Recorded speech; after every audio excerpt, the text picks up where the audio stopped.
Kaarel Truu, pärandispetsialist Muinsuskaitseameti vanalinnade nõunik, räägib siis pärandist muinsuskaitsealadel. Ja, aitäh. Kui Oslo on meiega, siis tervitused ka sinna. Sissejuhatuseks räägin mina, mis asi on muinsuskaitsealade kaitsekordade koostamine, millega Muinsuskaitseamet praegu tegeleb. Ja siis ettekande teises pooles räägin ka Lihulast. Muinsuskaitseala kaitsekord on muinsuskaitseala kaitset korraldav dokument. Sisuliselt see on muinsuskaitseala põhimääruse uus nimetus. See on dokument, kus on sõnastatud muinsuskaitseala eesmärgid, väärtused, piir ja hoonete kaitsekategooriad ja siis neile vastavad leevendused ja piirangud. Mainitud hoonete kaitsekategooriad on üks põhilisi uuendusi ja erinevusi võrreldes seniste põhimäärustega.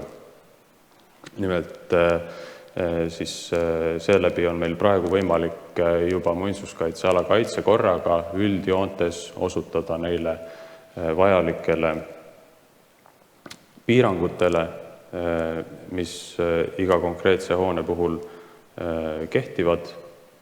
Ja see muinsuskaitseala väärtustest lähtuv kaitsekategooria siis sõltubki sellest, kuivõrd iga hoone vastab muinsuskaitseala eesmärkidele või milliseid väärtusi see hoone konkreetse muinsuskaitseala kontekstis kannab.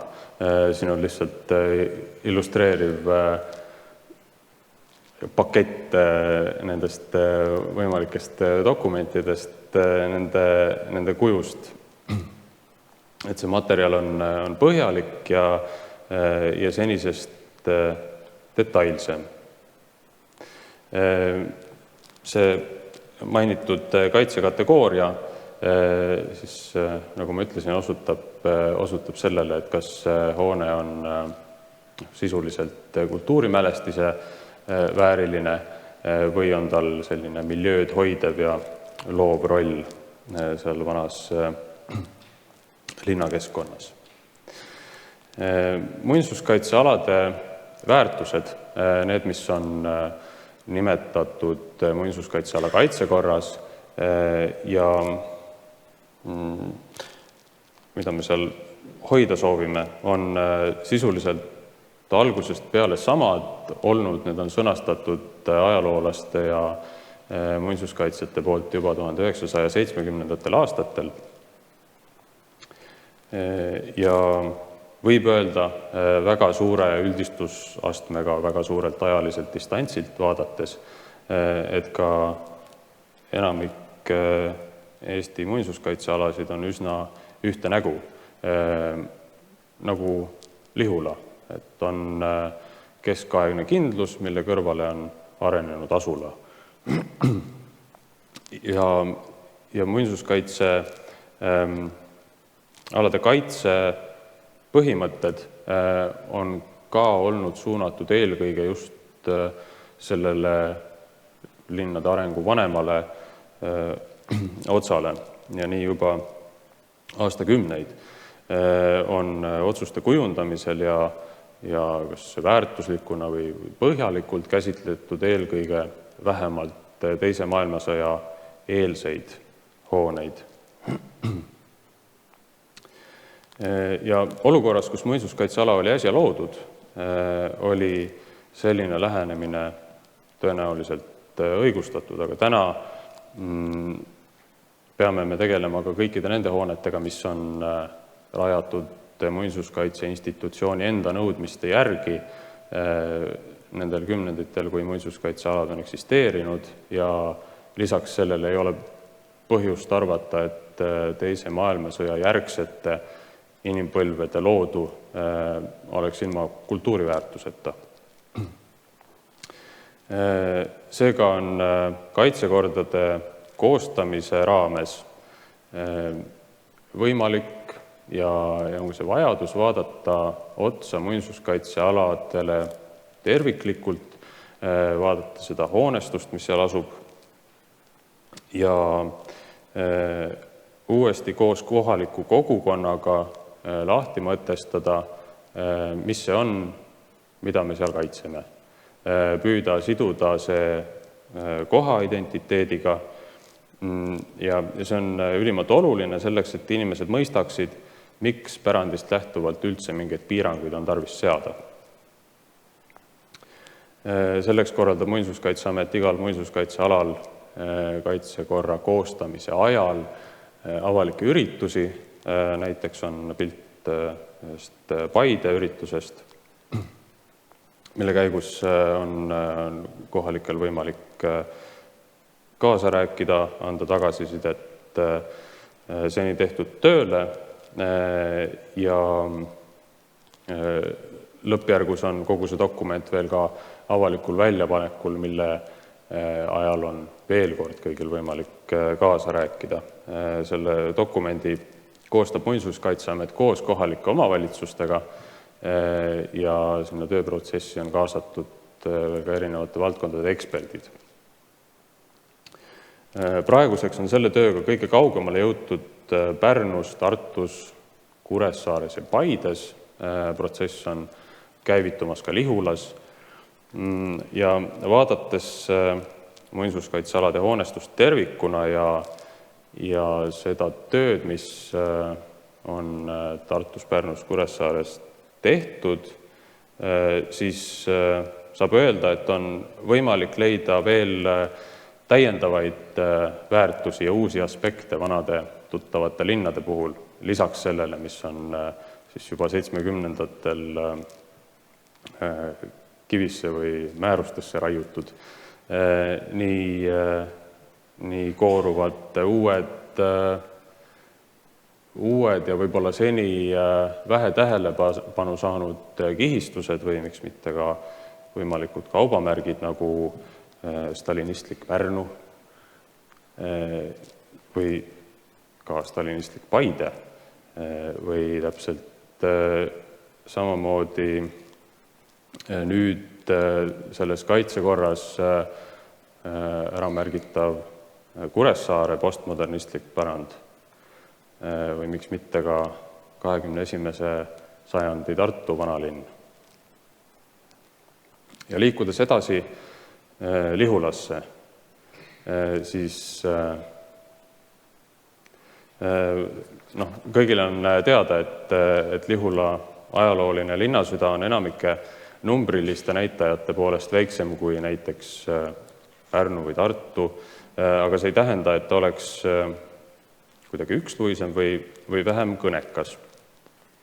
Ja ajaloolase ülesandeks olen lugenud olevat siduda kohalik kosmilisega ja ehitatud keskkond, need kultuuriväärtuslikud hooned täidavad seda ülesannet sama hästi, ühendades kohalikku, kui mitte iga kord kosmilisega, siis vähemalt Euroopa kultuurilooga näiteks selle kõige paremas tähenduses. Side siin pildil oleva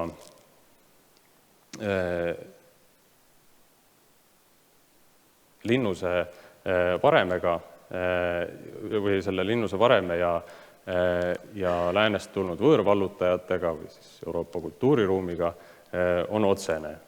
Ja kui sellest veel on vähe, siis me näeme Lihulas ka saksa gootika selliseid hilisemaid avaldumisvorme, näiteks Elisabethi kirik 19. sajandist.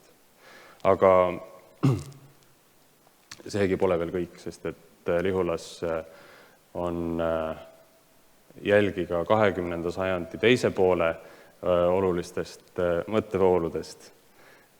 Ja selle viljaks loomulikult on postmodernistlik kultuurimaja, kus me praegu oleme. Ja seda hoonet vaadates loomulikult meenub kõigile Robert Venturi hüüdlause et less is a bore ehk vähem lambikupleid ja vähem sambamotiive oleks tõesti lihtsalt igav. Ja Lihulas on olemas siin samas koha peal kõik need päriselt vanad majad, millest see postmodernistlik meistriteos on mängeldes kokku pandud. Kaaraknad, punased katused, sambad on võetud kõik siit samast ja paljud neist motiividest, mis Lihula hoonetel on, korduvad hoonelt hoonele ja tõepoolest on ainult sellele paigale iseloomulikud. Ja nagu igas teiseski vanalinnas me näeme neid maju, mis sellise reaktsiooni esile kutsusid. Ehk need on modernistlikud korterelamud, tõhusad elamise masinad. Nad on kõikide mugavustega ja elamispinda jätkub kõigile, aga nad on silmapaistvad ka selle poolest, et nende rajamine ajaloolistesse asumitesse, ka väikestesse vanadesse linnadesse oli üheks ajendiks 70-ndatel vanalinnade kaitsetsoonide, nagu neid tollel ajal nimetati, rajamiseks. Ja ka Nõukogude modernism ei tekkinud mitte millestki või tühjale kohale. Selle näiteks on siis 30-ndatel rajatud tellisfunktsionalism, see on siis endine koolimaja, samuti Lihulast, mille eeskujud omakorda on tõenäoliselt kusagil Saksamaal. Ja tulles korraks tagasi postmodernismi juurde, siis võib öelda, et Lihulas on olemas terve vastav arhitektuuri ajalooline kihistus, siis nagu koha suurusele vastavalt see koosneb umbes 3 hoonest ja need on siin pildil siis suurepärane postimaja või sidehoone, mis oma kummalisel moel üritab keskkonda sulanduda nagu selline kummaline katusekividega ääristatud trafo või mingisugune tehnoseade.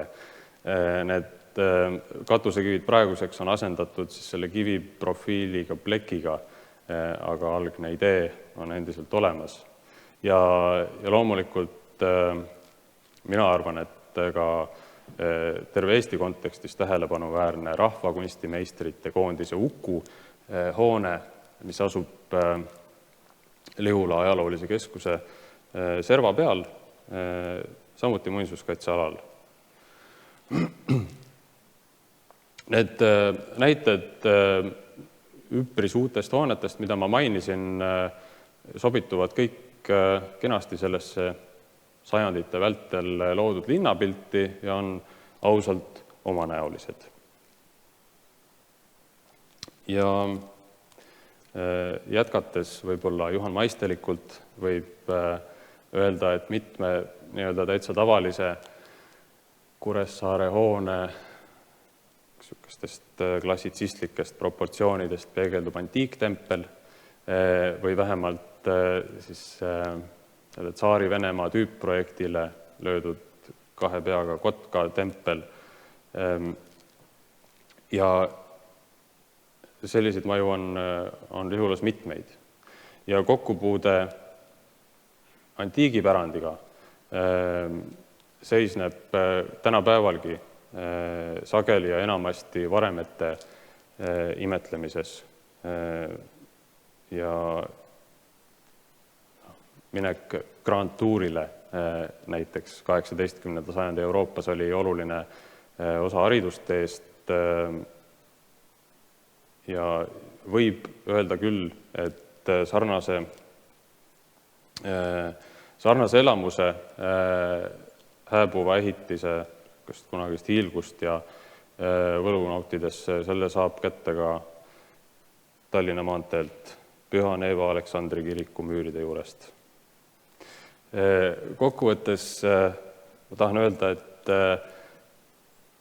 et Lihula teevad suureks ja silmapaistvaks just sellised seosed ja seda materjali, neid asju, mille pinnalt, millega näiteks siduda tugevalt kohaidentiteet, on Lihulas mitmeid ja erinevaid. Aitäh! Suur tänu! Väga sobivalt on 2 küsimust, üks Liinale, kui sa saad siia tulla ja teine sulle. Et Liina, millised on edasised võimalused edasisteks toetusteks? Kaarel, kuidas kaitsekordade protsessis väärtust mõtestatakse? Võib-olla Liina saad esimesena vastata. Ma teadsin, et see küsimus tuleb. Aga liiga head vastust mul ei ole. Ma arvan, et kui meie programmi saadab edu ja mida rohkem me sellest räägime, seda suurem on tõenäosus, et me saame sellega jätkata. Selline vastus? Aha. Nii, Kaarel, äkki natuke pikemalt, kuigi oleme natuke lõunasse sisse sõidnud juba. Küsimus oli sellest, et mismoodi väärtus sisustatakse. Mul on üks praktiline näide Paidest, kus selles samas töörühmas, mida ma mainisin, tekkis küsimus nende samade 50-ndatel rajatud ehk nii-öelda stalinistlike hoonete osas, mis ekspertidele tundusid huvi pakkuvad, samas senistes inventuurides olid need sageli käsitlemata jäetud, et see oli selline võib-olla traumaatiline osa pärandist, mida seni ei ole eriti hinnatud ja siis sellel samal kohtumisel või kaasamisüritusel kohaliku kogukonnaga oli mitmeid inimesi, kes mainisid näiteks 50-ndatel rajatud linnasauna kui ühte sellist enda jaoks märgilist või olulist kohta Paide vanalinnas. Sealt kaudu, ma arvan, on tõepoolest väga oluline sisendit saada, et kui see niimoodi õnnestub, siis on väga hea, et lõpuks on ju need kohalikud inimesed, kes peavad seda väärtust hoidma ja selle keskel elama. Nende roll võiks olla ühe suurem. Üks kriitiline on see, et kuidas see kätte saada on ju kohalik elanikelt. Suur tänu teile!